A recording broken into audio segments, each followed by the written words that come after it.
lives. We could just be in here jamming all night. Oh, wait a minute. Hey, y'all. Hey, y'all. Happy Friday. Happy Friday. We are back. I missed you. We are going to take a quick second and get these shares going real quick. So as you come in, y'all already know what to do. If you've been here before, you share the live and you share the love. I am going to say hello to my producer, who is over here to my right, the one and only Maya Alexander. What in the world? Maya Alexander. And to my left is my handsome, most handsome husband, Daryl Gottlock. Hey, beautiful.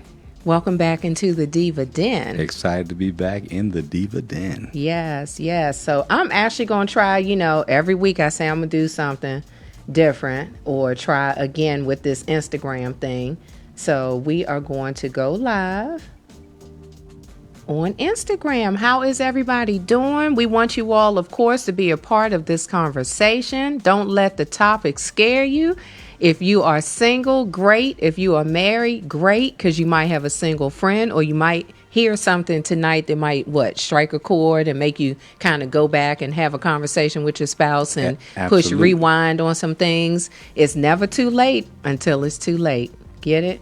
Hello to my Instagram family. I am here in the Diva Den, Elev8 Radio. We are back. We took a tiny hiatus on last week. Just a little pause for the cause, for some self-care, some girlfriend time. Had to go to Georgia. Thank you, honey, for the trip. I am feeling great. And we had some good girlfriend time, ate some good food, reconnected. So on Facebook, don't forget, hit that share button, hit that share. Can you share on Instagram? You can't share on Instagram, can you? Well, if y'all figure that part out, go ahead and share on Instagram too, okay? All right. So tonight, what are we talking about? Well, this is going to be a hot and heavy one tonight. Oh, he said hot and heavy, y'all. Hot and heavy. Okay. Why is it hot and heavy? Because we're going to talk about some things that people normally don't want to talk about, but they should talk about. So I'm excited about tonight because so we get to go like back down memory lane. Yeah, we back down memory lane. We're going back to the early 90s. Woo. Early 90s when we got this thing started, and so that was like before we said I do. Before we said I do. Okay. Before we said I do. And I think I remember some things about those days. I remember some things about those days. I remember a lot of things about those days. It was a very, very interesting time, to say the least. That's a good way to put it. Very interesting time. I knew that I wanted to be married, and I believed that you were the woman for me.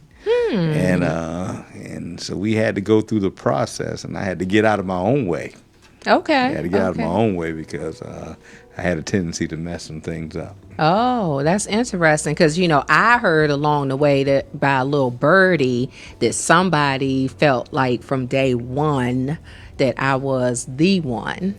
Well, I knew for sure that you were the one. It was just a matter of making sure that you were the one. Okay. So let's scale it on back. Let's do this rewind to, now we can't go into the full on, long edition feature film, version, because this is going to be a series. So we want y'all to hang in there with us, and we're going to be doing this over the next, until God says so. Yes. So we're going to start with the singles, before I say I do, and then we're going to jump into married life and all of that. It's coming as always. We want you to be a part of the conversation, right? Absolutely. So if there's something on your heart, or, just push pause, wave your hand. Hey, I got a question for you. I need some clarity, and we're going to try our best to address your issues or your concerns. So we met twice, actually. We'll just put it that way. So we did meet twice. The first meeting,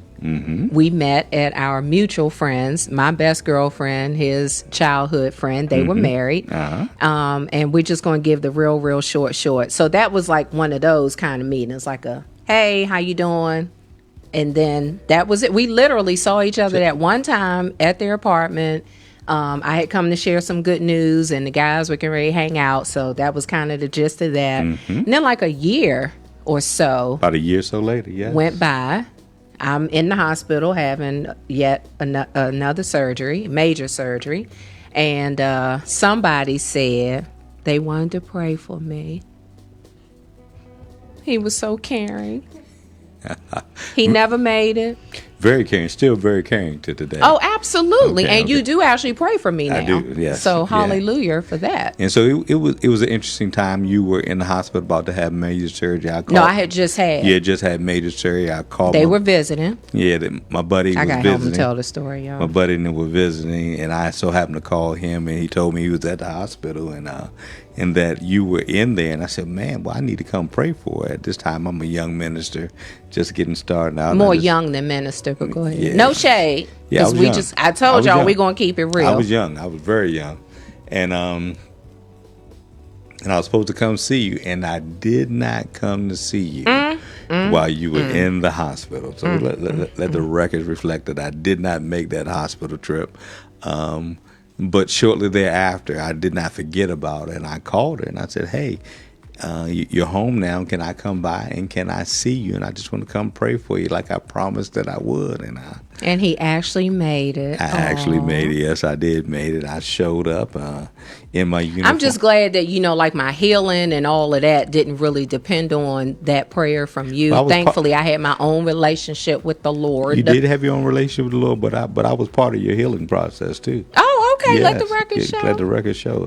Okay. I did walk you and nurse you back to health. He absolutely did. Because the thing is, what we want to jump into is what version of yourself are you, presenting? Yes. And we sometimes in our singleness, we'll give that person the version that we want them to have. For the guys, it tends to be more like their character and things like that. Mm-hmm. But for the women, we put the whole package together. He didn't get the package, okay? No, I did not get the package. That was all. long hair, wet set, all of that.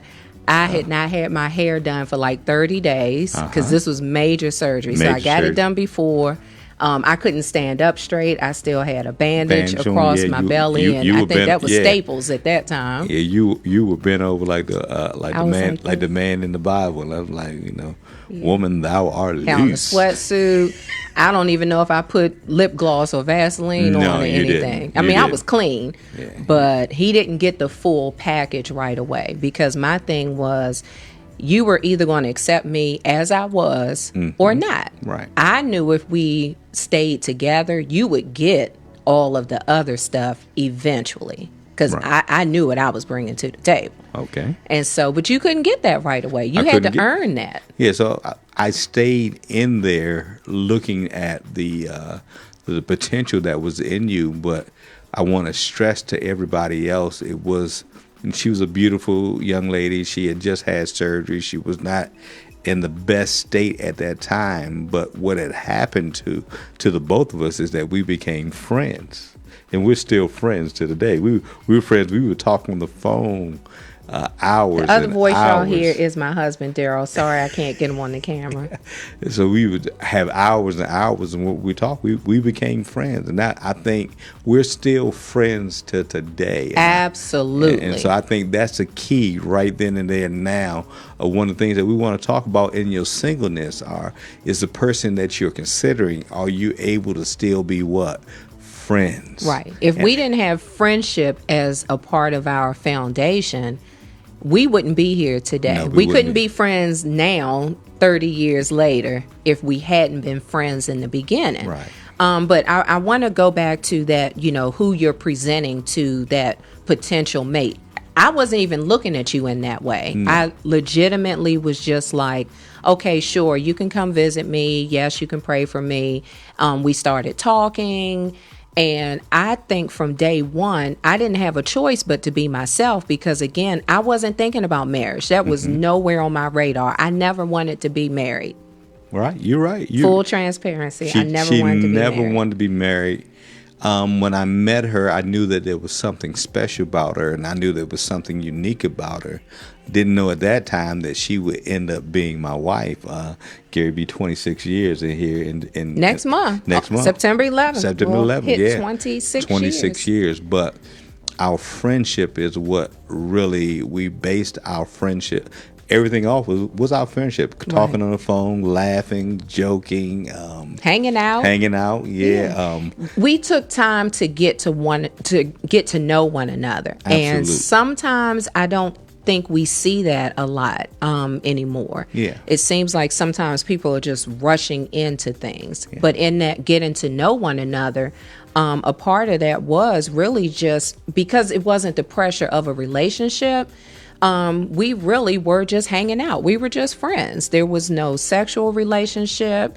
We just hung out and we just got to know each other. And I think that took a lot of pressure off because I didn't have to look a certain way. Mm-hmm. If I just wanted to throw on a t-shirt, some jeans, a baseball cap, some tennis shoes, we just rolled. Went to the park, the movies, and we dated, but it wasn't, again, the mindset. We didn't have that end goal in sight, that tunnel vision of we were going to the altar. It came eventually, clearly, but I think it just took a lot of pressure off. And the beauty about us was I was trying to nurse you back to health. So we used to go down to Greenbelt, down to Buddy Atkins Park in Greenbelt, mm-hmm, and I would get her to walk, and she said, I can't make it all the way around this thing. And before she knew it, we had laughed and we had talked and we had joked. And before she knew it, she had walked the whole 2 miles around the lake at that time. And she was like, wow, I did it. And that became a ritual for us. And we just, like you said, we just laughed and joked and we just walked and was trying to get you back to health and getting you back on your feet. And then in the process of doing all of that, I fell in love with you. Oh, and I fell right back. Yes, but you know why I love the lake days? You would walk me a certain point, and then we would stop as I was starting to give out, and that steam was running out, mm-hmm. and you would say, turn around and look how far you've come. That's what the Lord does. Yes. When we get to those points in our walk where we're struggling and we just don't know if we can make it anymore, he says, stop. And look back. Look how far I've brought you. And that's what we kept doing. And that's what we kept doing. And we still are doing that today. We stop and look back at what the Lord has done along the way, as we're on this journey. And so, that was the beauty of our relationship was that and just really getting you back to health, but at the same time, becoming good friends, laughing with each other, spending time. You hang up. No, you hang up. We had those. We moments fell asleep on the phone many a day. Yes. And we do that now when you're traveling, or mm-hmm. if I'm away and it's a late night call. Of course, then and now. Some of those was booty calls, The executive producer over here, she knows, our story. But y'all know that's our kid. That's the executive producer. But this is nothing new for her. It is what it is. We can't keep it real if we're not going to keep it real. Got to keep it real. And so what do you think is important for our singles that are tuning in or may see this later? We chatted a little bit about how this conversation was going to go, and we talked about having standards. Yes. I can't come into, a situation and have expectations of you if I don't have standards and if I don't have expectations of myself. So I have to know what it is that I want, and I have to know who I am before I can join myself with somebody else. Yeah, and those things that we had to talk about are those standards, and then I want to talk a subtitle under the standards are are your standards realistic? Yes, yes, because one thing that'll set you up is false expectations. We have false expectations, we have unrealistic expectations, and we have unmet expectations. And all three of those can set you up. Yes. So one of my standards that I wanted to have off the top is I wanted my wife to be, or the woman that I was going to marry, she had to be saved. Okay. And see, we were different there. that was a standard for him. I later found out, like, that was something I should have found out in the very beginning, like, hi, my name is Rose and nice to meet you, and are you saved? Right. We were both saved, but I was like 2 minutes saved. Yeah. And so I didn't even know. So single women, and men, ask those questions. You have to know if you are in the Lord. I don't care if it's been 5 minutes or 5, 10, 15, 20 years. You need to ask. That's that's major. That's, if I could go back, that's something I would do differently. Are you saved? And if you are saved, what church you go to? Okay. How often do you attend this church? Okay. Do you go to Bible study?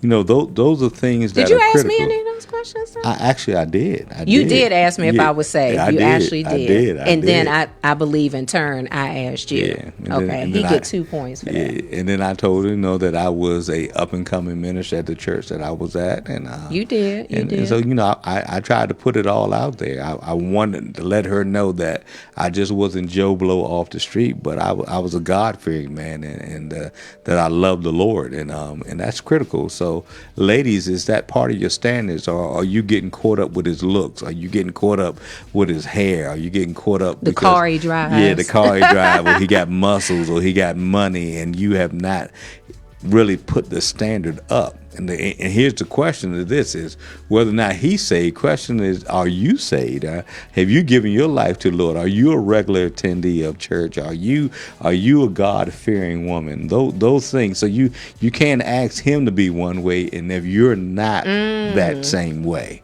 So you can't have this unrealistic expectation of him, and you can't even meet the expectations. What I see a lot with young women today is they have these so high standards, and the standards are so high that guess what? They can't even meet them. As a matter of fact, Jesus can't even meet the standards that they want. And so what we have to sit back and we have to look at and be realistic about is, what I know you've had this dream of this knight in shining armor coming in on the white horse, but what if he comes in on a brown horse? What if he doesn't have a horse? What if he's walking? There you go. Because truth be told, you did not come in on the white horse. No, I didn't come in on the white horse. You came in in the burgundy Hyundai. In the burgundy Hyundai, when that was the first Hyundai which became that came my out. favorite. Yeah, that was the first Hyundai that came out. My little Hyundai Excel. And I think she was looking at me like, dude, you got something else? And this is it. This is what I got. And I had a stick, so she couldn't even drive it. I couldn't even drive. I had to depend on him. Because did I have a car? I did have a car. You did have a car. You did have a car. Yeah, but, I think what was different for me was you were very different than any guy. I didn't have a lot of relationships before you, but the guys that I had been involved with, you were completely opposite, literally in every kind of way. Mm-hmm. And so that took some getting used to, but I had to get rid of, some of those, what I thought were standards. We have this list, women are known for putting together this list. And if he doesn't meet every single thing on the list, then we don't want anything to do with him. Now, some of those things y'all need to keep on the list. Some of those things are very unrealistic. And so I had to accept you for who you were. Mm-hmm. Now, that doesn't mean taking junk, though. No. That doesn't mean I had to accept any and everything that you were, kicking out, spitting out. However, I had to be realistic about it. And I had to not only see you for who you were in that moment, I had to see you for the promise that you had.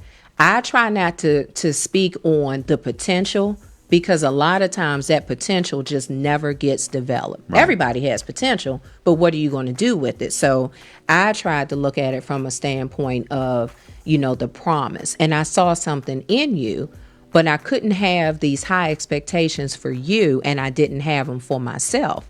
And so it made me start to think, okay, well, what am I bringing to the table? I want all of this, this whole laundry list of things that there's a spider right there. I'm sorry, I'm so distracted. It is in front of you.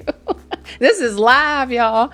And so look at my hero smushing that spider. You better save me, man. Mm-hmm. And so I had to make sure that, who I was bringing to the table not necessarily matched you like tit for tat in that way, but I was setting goals for myself that I had some things, in sight that I wanted to accomplish. Who am I? And you have to know who you are before you can have somebody else get to know you. You got to be sure of yourself. Well, and the key thing is what I see a lot of young ladies and a lot of young men. Hey, y'all. We've been doing a whole lot. I've done a countless premarital counseling and things of that nature, but I've seen people settle, and I don't want you to settle. You mean the women or the men shouldn't settle just so that they won't be alone so anymore? They won't be alone. Get out of here. They hear their biological clock ticking, and they feel that. So they just, if it's a woman, they just need a sperm donor, or the men just want that arm candy, the trophy wife. That's it. They're tired of going to events alone. Okay, it happens. So you can't settle on your standards. I think in the sense you've got to realize this, and I'll make this statement a couple times a night.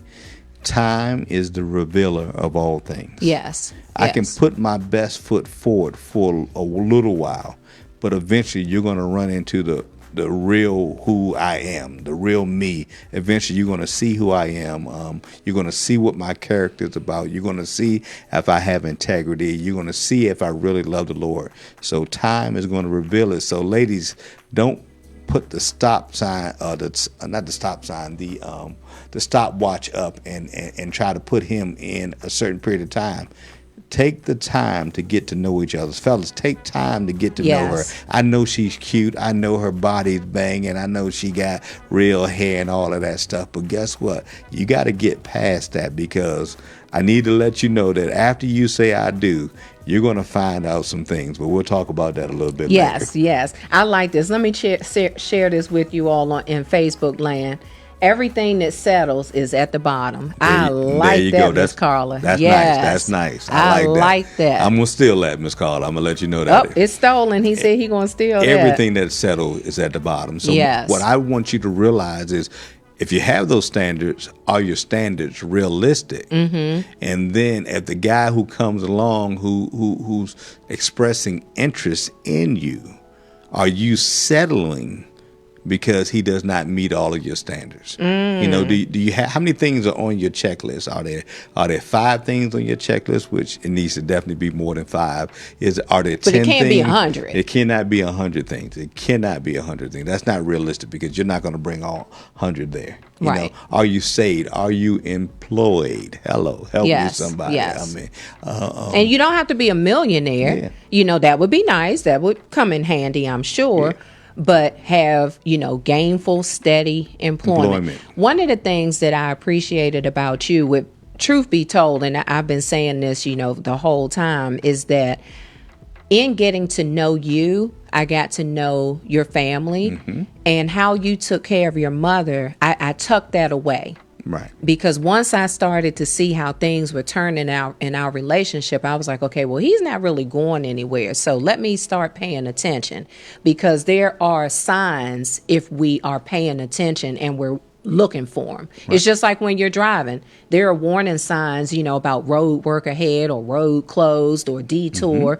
But sometimes we get caught up in, I just want to get there, that we're not paying attention, to the warning signs.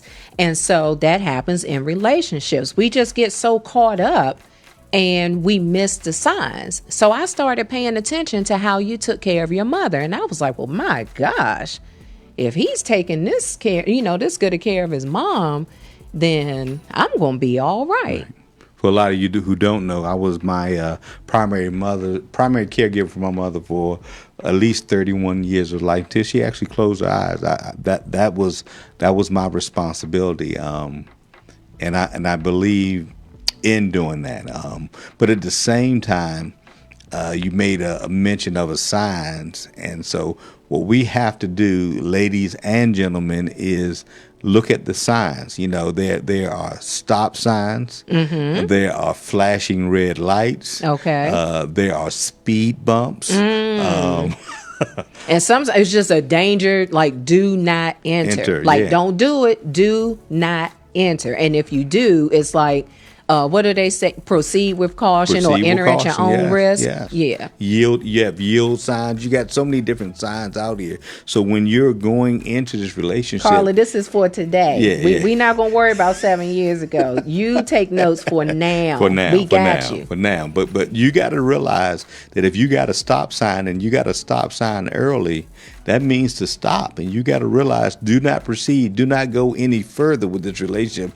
I think we spend too much time in our singleness trying to fix the other person. And it's a good indicator that if you hit this stop sign and you hit that stop sign early, that means what? To stop. And guess what? It might be time for you to transfer and go into another direction. Right, right. I just want to be honest with you. Stop signs are there for a reason. They mean what? To stop. Right. The flashing red lights are there for a reason. That means, guess what? Slow down, and then guess what? Proceed with caution. The speed bump is there to slow you down. Yeah. The rumble streets in the middle of the street. Rumble strips in the middle of the street are there to what? To slow you down. So, and if you just fly past them and over them, guess what you're going to do? You're going to damage your car. You're going to damage your car. And you're it's going the to wreck. same thing in a relationship. Yes. You are going to tear yourself up running past and running over these warning signs and the speed bumps that are there to catch your attention and slow you down. Because we had a halt. Yeah, our we relationship came to a skirt, like screeching, like stop, do not enter, we done. So let's talk about that. Okay. All right, Put your seatbelts on. Put your seatbelt on. It's about to get real up in here. So why did our relationship stop? Let's talk about that. Okay, so we have a part 1 and a part 2 to Yes. our relationship. Yes, indeed. And so the first part was about 4 or 5 months, I believe. So in the beginning, again, I'm recovering from surgery, so a physical relationship was just not possible. Now, rewind, we both said we were saved. Yeah, we already covered all that part, so we shouldn't have been worried about the physical in the first place. And that means sex, y'all, for those that are playing dumb, don't know what we're Knocking talking boots. about. Right, all of that. Cracking backs and such. Yes. So that shouldn't have been our focus in the first place. However, it did become not really a focus, but we ended up having a sexual relationship. Yes, we did. Well, when you're in Christ, the Holy Spirit will convict you. Again, as a new babe in Christ, I didn't understand what I was feeling. I didn't know it was conviction. And so I just was feeling some kind of way like, okay, I need to get out of this relationship because it seems like that's all he's interested in. I now know that wasn't the case. But again, there was a lot going on. And the flip side of that coin was I was feeling, things that I hadn't felt in a relationship before. I was expecting, when the one came and the moment happened, which I really didn't care if it did or not, but going by what, the world said and Hollywood and friends and stuff, is that you have this puppy dog love and you just goo goo gaga over the person. Well, that wasn't the case. And so as great as you were, I just didn't have the feelings that I thought I was supposed to have. So my thing was, well, if that's all he's interested in and I'm trying to live a life for the Lord now, this is a problem. And so don't call me anymore. It was like you dropped me off at home that day and that was it. I was done. It was like, don't call me, there were no texts and all that. And so don't come by my house. I'm done. Goodbye. And he stayed away for like 6 months. Zero contact. Zero contact. Later on, I realized when I look back that was a very positive thing. It was like you heard me and you respected me. I respected your decision. And so even though I kicked him to the curb, it was a cold turkey, hard stop. I wouldn't take my calls. I'm calling. I know she was sitting right there listening. We had the answer machine where you could sit there and listen. And I was like, Yeah, she was sitting there listening to whatever. all my messages. I told you not to call me. He's like, I know you sitting there, girl. That's how he talk. Y'all know that. So I was like, but I knew she was listening to the message, but I still respected. I respected her. You did. And so it happens that that year, my church that I was a member of, we did a end of the year fast, and we were fasting, which was January. We broke up in like May of '91. And then January of 92.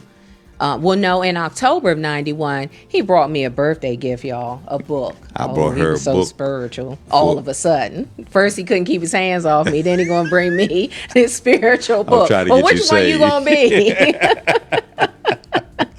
And so I brought her a book for her birthday, and just let her know that, hey, I had not forgotten about you. And then in that fast at the end of the year, end of 91, going into 92. The Lord spoke to me, and I wrote 7 things on the card that I wanted God to do for me. And I think somebody, you need to do that every day. You need to write out, what are your expectations? What is it that you believe that God wants to do with you? And I wrote, and the first one I said I wanted to be married. And I wrote a couple other things in there as far as getting licensed and ordained and things of that nature, fulfilling the call that was on my life. And God spoke to me in that fast. After about 3 days without any food, the only food that we took, had eaten at that time, was communion. And God told me that, I said, call Rosita. And I was like, call Rosita?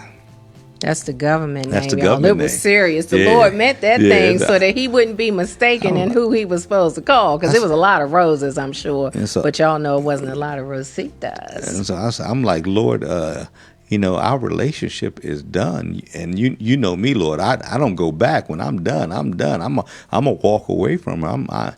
And God said, call Rosita. And when the fast ended, still had halitosis. My breath and stuff was kicking, and I picked up the phone and I called her. Yes, Tasha, he was. Yeah. Tasha Benjamin said you was trying. Yeah. I picked up the phone and I called her, and she answered. I said, can I talk with you? And she said, what?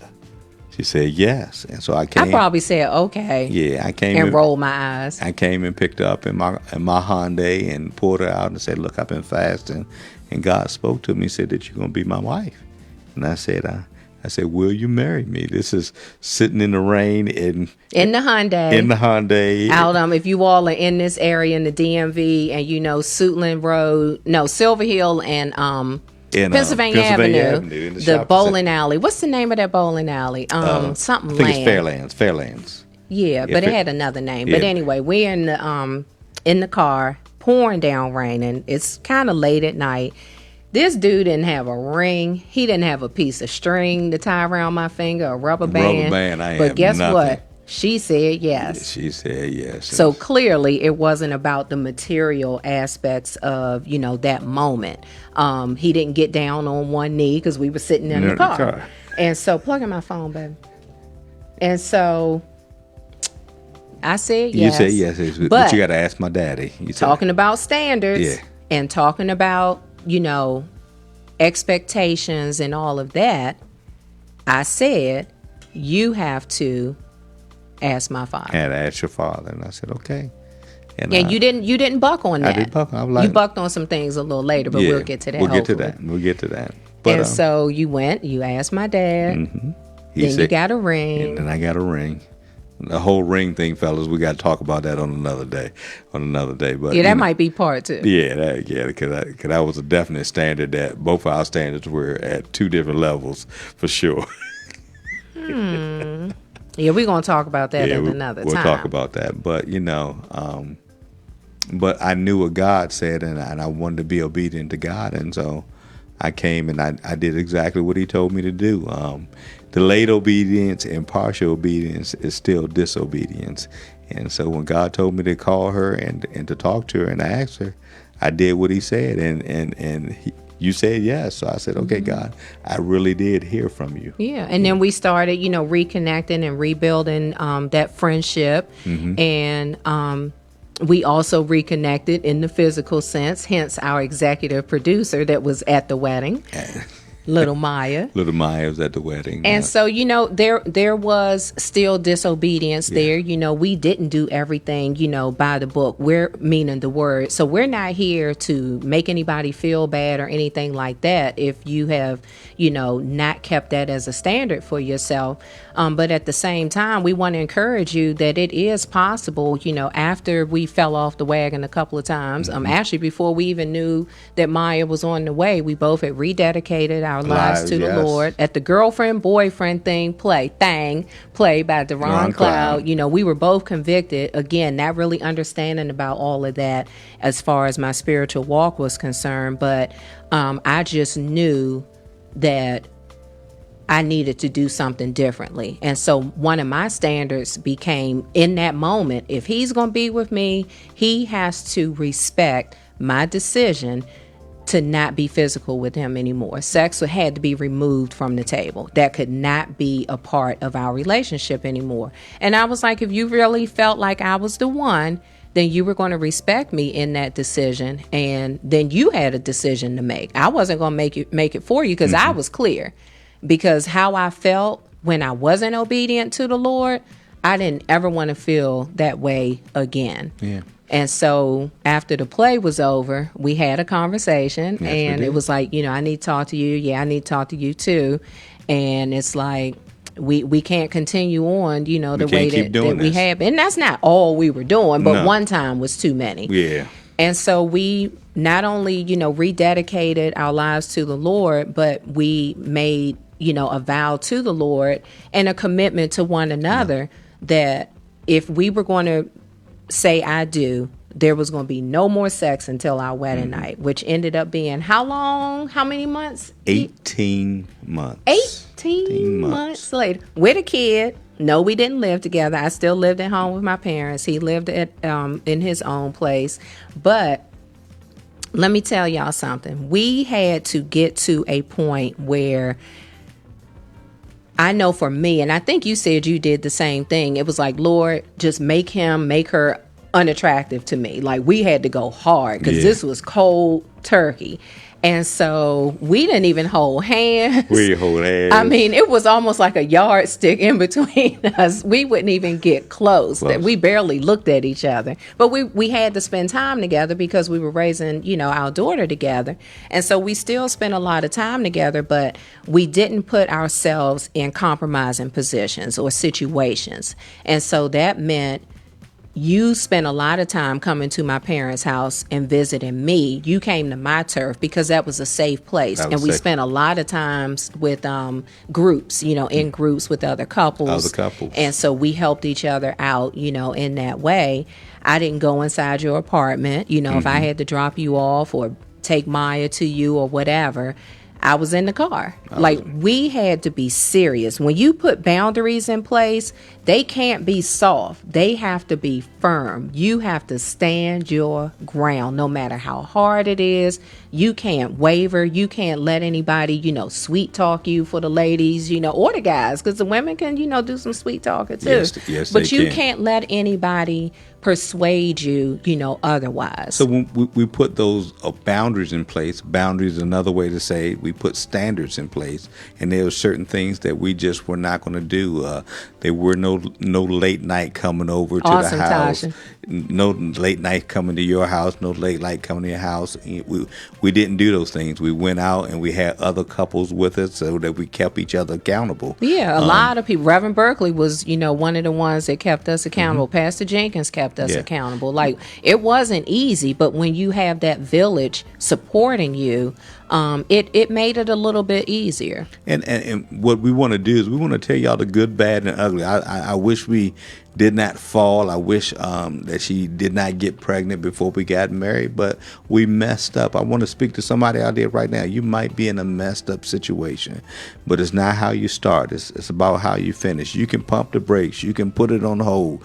You can reestablish your boundaries. You can put your standards back in place and then go forward from that point on. And that's something we did. We vowed, and we did not touch each other for 18 months. We barely. You actually courted me. We were in a courtship. Yeah. And let's push pause right here. Thank you for that. You better court. Love it. Yes, indeed.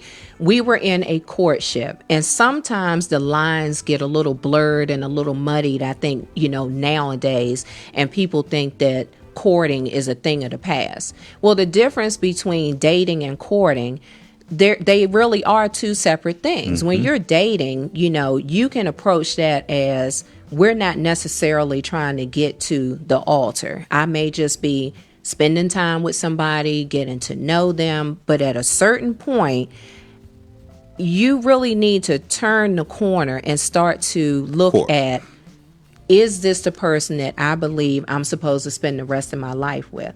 And if that is the case, then you enter into a courtship, because the end goal, which is clear, both parties agree that marriage is where you're headed. Now you need to enter into a courtship. And there is a difference. Big difference. Big difference. I can date you one day and I can stop. But if I'm courting you and I know that this is the woman that God gave me, then guess what? We're working towards his end goal. Yeah, it's a season of preparation. Yeah, so we're preparing. And that's one of the things that I appreciated about us is we both took that very seriously. And just because you were pregnant, I was not going to marry you just because you were pregnant. Well, we were kind of forbidden by my first pastor. Definitely told us that we could not do like, that. y'all will absolutely not. I dare you. I think it was like, I dare you to go to Just to the Peace, and no, I'm not going to marry you. No. But I thank God for his wisdom and that tough love. And I had a lot of respect, still do, of course, have, a lot of respect for Pastor Jenkins. And so I'm grateful that he stood his ground, because he knew that that's not what we needed to do, was to jump, and get married. Let's continue on this journey. Let's, clean our relationship up. Let's stay focused on the Lord, get back on track. And now we can start preparing for marriage. And so premarital counseling was a must. If you're feeling some kind of way about premarital counseling, which let me tell you something. I did not want it. Oh, I did not want it. And why didn't you want it? Because ain't no man going to tell me what See, I told y'all that's how he told me. Ain't no man going to tell me what to do. This. He put his pants on one leg at a time. Just like I'm like, me. how you know that? He might put them both on the same time. And God gave us probably the best couple that we could ever have. The cousins. The late Deacon Lemuel Cousins, who's gone home to be with the Lord, and his wife, Deaconess Jacqueline Cousins. And they spent time with us. We met in their living room. This is old school, y'all. Old school. We spent about 10 or 12 weeks with them. Oh, yeah. Yeah, about a good 10 or 12 weeks with them. That they 2-hour sessions. They poured in us. They loved on us. Actually, some of the same things that they gave me back then, I still use now in my premarital counseling and pour into the couples. Because they gave us tools that we put in the toolbox, but we didn't just put them in there and close the lid and never take them out to use them again. We use tools aren't effective unless you actually use them. So we are still using those tools. And now we're sharing the tools in the toolbox with others, hence tonight. Yeah, they had a picture in their living room, and they showed us, and they said, it's a picture of a lion and a lamb. And I remember Deacon Cousin said to me, he said, Darryl, my wife is the lion and I am the lamb. And he said, so you got to remember that. And I was like, and he just poured into me as a father would to a son, and he loved on her. And we did not realize when he went home to be with the Lord, his daughter told us that they had pictures of all the family around.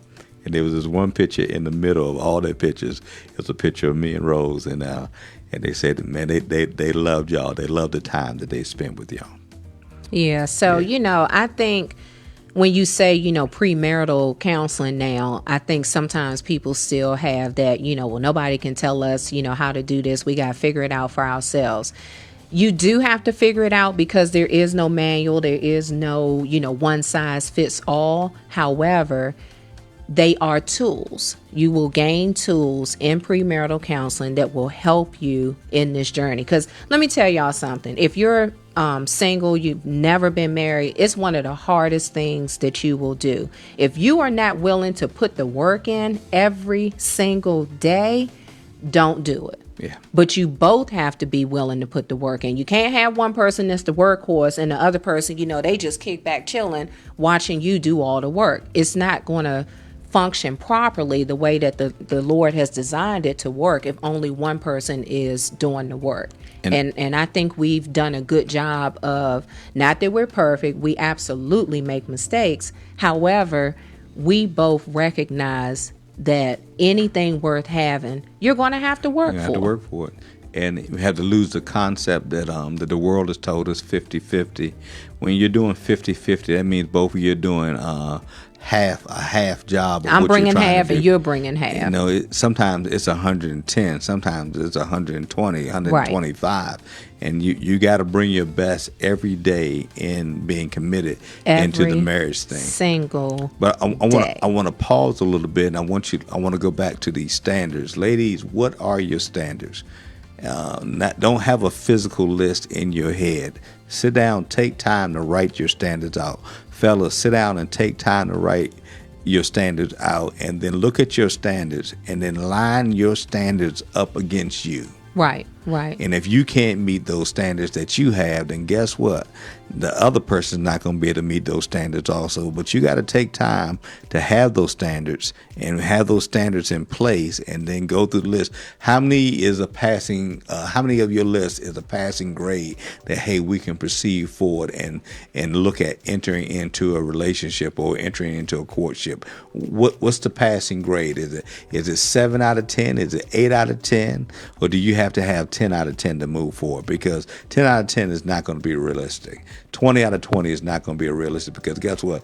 You don't dot every I and you don't cross every T. Yeah, absolutely. Absolutely. And so having those standards in place are critical. Making sure that those standards are realistic are critical.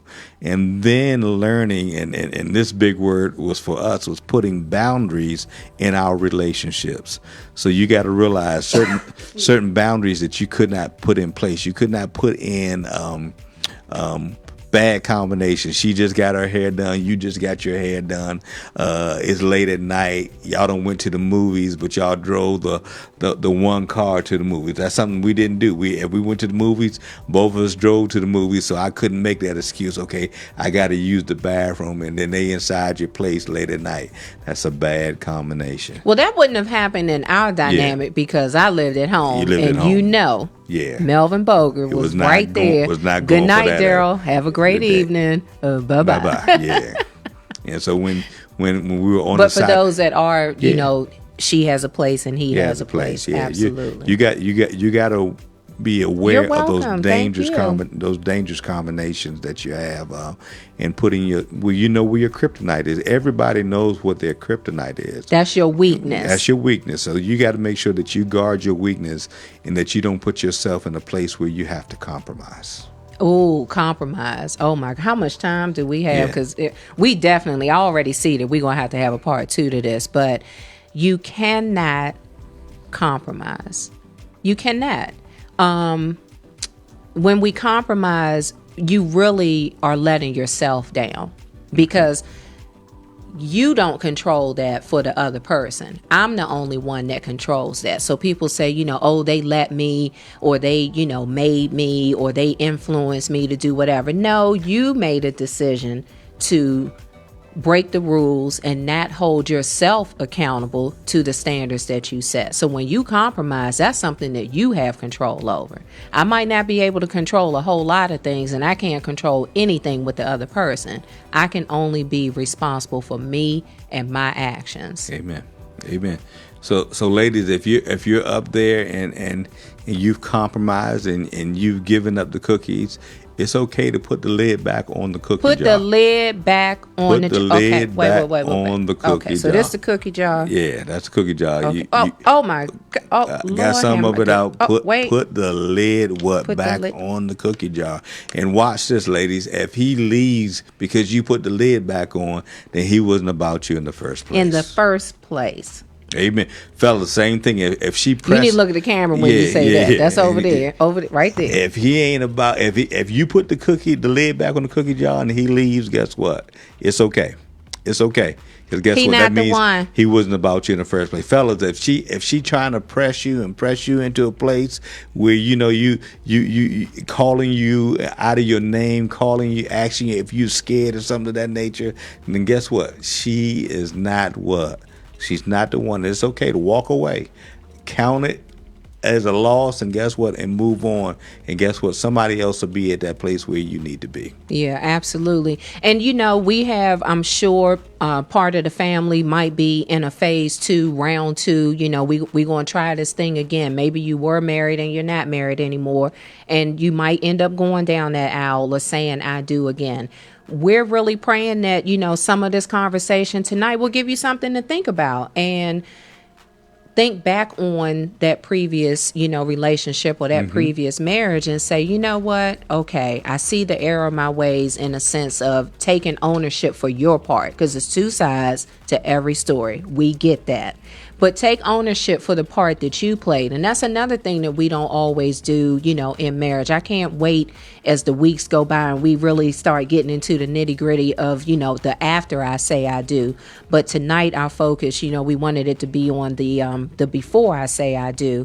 And really just giving you food for thought and some things to think about and share. If you're married, share it with your single friends or your children that are possibly looking, to take the leap in a sense. And, we got to have conversations. We tried our best to have conversations, with Maya as she was growing up and keeping the conversation going and keeping that door open. They should be able to come to you first. They should be able to know that there's safety in coming to, the parentals in their life. And so that was something that we really tried to do, was to create that environment, foster that where she could come and talk to us. And we tried our best to keep it, as real as possible. Mm-hmm. So my thing is this, as I start to look at these standards and I'm thinking about my singles that are in my life and some of my friends that are single, do they love the Lord? Are they gainfully employed? And if they are gainfully employed, how long have you been with that job, or have you had 20 jobs in the last 2 years? Right. Those are things that you need to look at. The family. What is the family situation like? You spend time around the person's family. Watch it. I'm going to go even slower than that. Does that other person have a relationship with their mother? Does that other person have a relationship with their father? Right. And if they don't, why? Why don't they? Because that's a great indicator of that person and who they are and the character of that person. Also, do they have their own place, or are they renting a room? There's certain things that you got to have in place. I can't take care of you if I can't take care of myself. Right. And we had a what we'll call a situation. There was this one thing that kind of was a dark cloud in our relationship. And, we were very close. I think 2 weeks before the wedding. 2 weeks before we had been having this conversation about him paying off, this debt. And I worked 2 jobs because I was determined to not carry debt from my past life into my new life. That was just a standard that I set for myself. And so I worked very hard to pay off my debt because I didn't think it was fair that you had to help me pay off debt that for some of it included, another man. There were things that I purchased or, whatever the case was. And I was still, making payments on that. We'll talk about the credit card stuff in a whole nother conversation.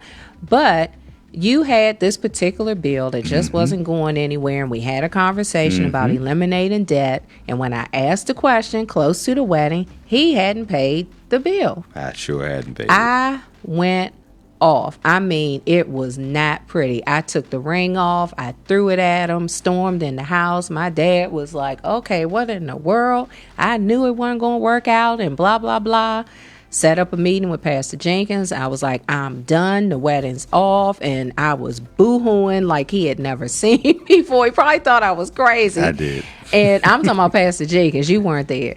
And so, it was like, well, what's going on? And I just let it, all go. And so I said to him, I asked him to pay off this bill. It's the only thing I've asked him to do. He has not taken care of it, and that's going to hurt our future. I want us to have a clean slate. I've worked hard to pay off, my debt. All I brought into the marriage was my car note. All the other debt was eliminated. And so he said, okay, I tell you what. He's like, I'm not going to tell you what to do. I cannot make that decision for you. You're the only one that knows if you should proceed or not, and marry Daryl. He said, but what I want you to do is think about his track record. Think about the other areas. You know, does he pay his rent on time, his car note? Does he seem to have bill collectors, you know, coming after him? Is he responsible in every other area? But it's just this one thing.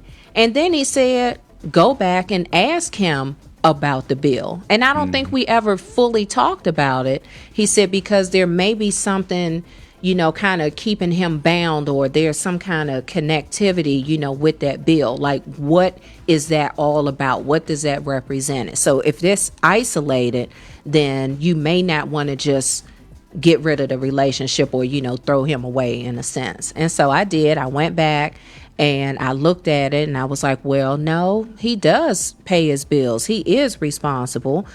He works hard. He's, you know, very committed. And so it was this one thing. And I asked him, I'm like, well, what is the bill? What was it from in the first place? And guess what it was, y'all?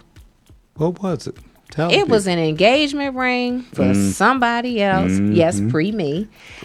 And he was still making payments on it. And it was an emotional connection, you know, to that, because it represented what never was, or what, you know, never materialized. And so it was a reminder of a failed relationship. And I'm sure you were a little ticked off, you know, with some of that too, you know, because of circumstances around that relationship. And so eventually, you know, we did eliminate, well, you eliminated that debt. And clearly we did get married, because here we are almost 26 years later. But that's a prime example. I didn't ignore the warning sign, you know, because that could have been a major thing. If I had ignored that, and it wasn't just that one particular thing, that it was across the board, you know, that you didn't pay your bills on time, or you were just raking up all this debt and you weren't going to pay anybody, then that would have affected us and our livelihood, you know, and how we live. And so I'm grateful that that wisdom in him said to me, you need to take a step back, like breathe, first of all, calm down. He probably wanted to slap me like the Laverne and Shirley slap, because I was out of control. Yes, you were. But I am grateful for that. Yeah. And so in that case, it worked out in our favor, that I took a step back. I had to assess the situation and see if it was just an isolated thing, or was this a pattern. Right. And it ended up being an isolated thing. It was an isolated thing, and the beauty about it all, which you didn't realize, because you were still at home. You were still at home, and I actually came and got you from your home, but because you found a wife. Because the words say, "He who finds a wife finds a good thing." Not a wifey, not a chick, not a, you know. We could say some other things, but you found a wife. I found a wife. What you failed to look at that time was, I had my own place, car note. You know, I was paying my bills. Everything was on time. I had an electric bill, and all of those things were being paid. All those things were being handled. And so all my bills and stuff were up to date. I just had this one outstanding debt, but she could not question whether or not I was a man of my integrity as far as paying those bills and things of that nature. And like I said, see, I was in my feelings, though. You were in your feelings. I was feeling some kind of way, because, again, I had, you know, my standards, and yes, I had that list, and I knew what I was bringing to the table. So my thing was, if I'm keeping up my end of the bargain, and I'm keeping my word, and I'm doing what I said I was going to do and what I was committed to, I was feeling some kind of way, because especially as the man, that you weren't, so it appeared, to be doing the same thing. And I was like, oh no, we're not having this. Because I might not have known a whole lot at 25, but I knew that was going to be a problem. Right. I knew that was going to be a problem. But I think the beautiful thing about it is we look back on it now, we laugh at it. You threw that ring at me, but I found that joke. I found it. I ain't gonna lie. And we weren't outside. We were on the porch, you know, at my parents' house. It was, you know, an enclosed porch, so it wasn't like I threw it in the street or anything. But I meant that. I mean, I threw that ring like I was out on the baseball field or something. I threw that ring at you, because I wanted you to know I meant it. So we had to come back and tell about how you got sick the next day at work, and I had to come get you for work. Whatever, yeah, we'll talk about that another time. I don't think she was sick, but what do they call that? Eating crow? Yeah. So I had to come get her for work and take her home and all this stuff. I was like, look at this.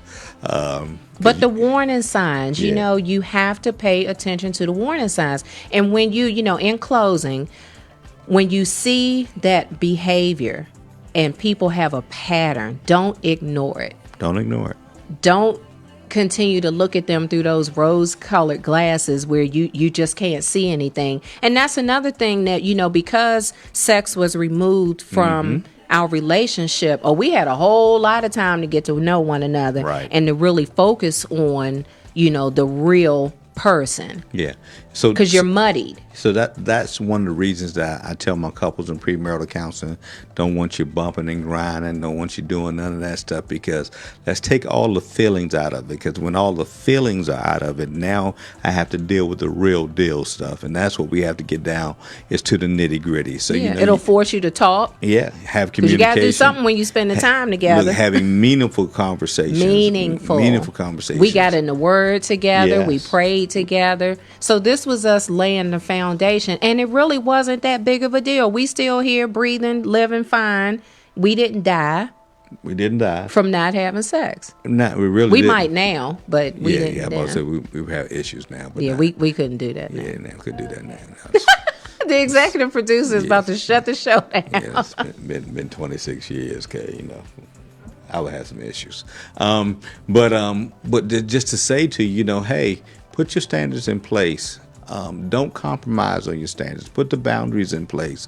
I want to strongly encourage you to do that. And if you see the stop sign, Instagram is kicking me to the curb. So if you- thank if you, you and see- we'll see you next week, 7:30 on Friday night. if you see the flashing red lights, if you see or you hit that speed bump and your car is jumping up and down because you went too fast, or if the rumble strips are in the street and you know that you need to slow down, they're there for a reason. Yes. They're there for a reason. Pay So make sure that you attention. pay attention to the signs and it's okay to pump the brakes. Yeah, and don't compromise because you're afraid of being alone because you feel your biological clock is ticking and things of nature. Don't do that. Whatever you do, don't do that.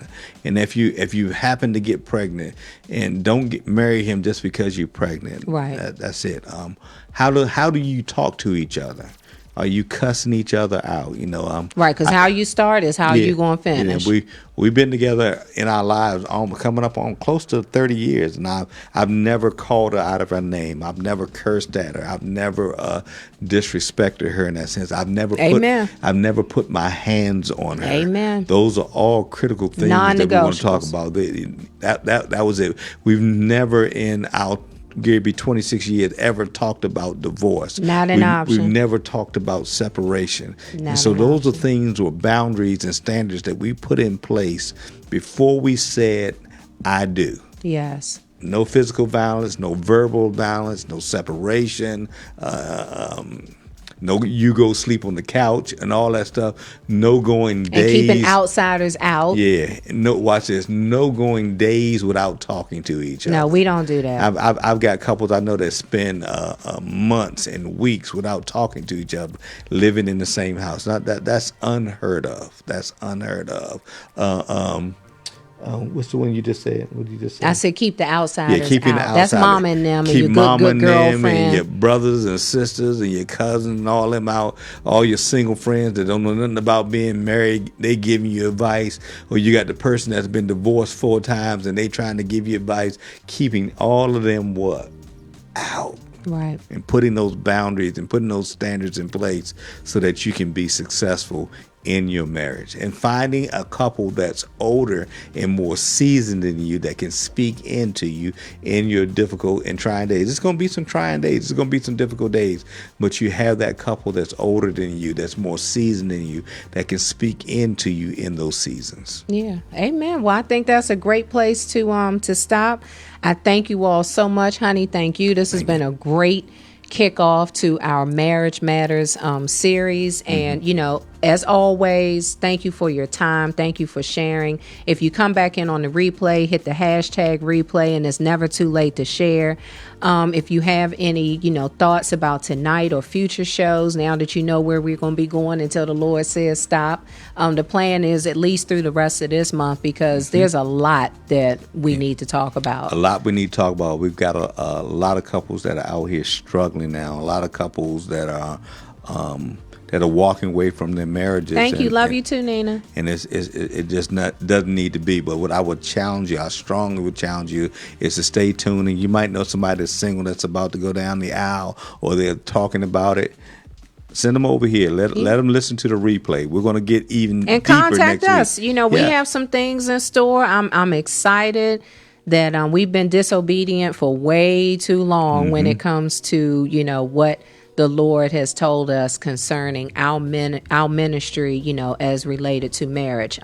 We don't take it lightly. We don't take it for granted. We are not perfect. We do have, I will say, a great marriage, but we're always working on it. Every day that we wake up, that the Lord gives us, is a fresh start. And so we might have messed up yesterday. We try our best to leave yesterday in yesterday, and we start fresh. We don't have those unrealistic expectations of one another, not consistently. Sure, I think over the years it has happened, and it might happen again. But for the most part, we try to see each other, for who we really are, and respect, the differences that we have. And we have communication. We talk about things. So we're going to be talking about all of that. So reach out to us, if you're struggling with, in a relationship, or where you should go from here. Even if you're already married and you're hearing some things that maybe you didn't have in place as a part of your foundation, we'll walk alongside with you. We've got your back. We've got your back.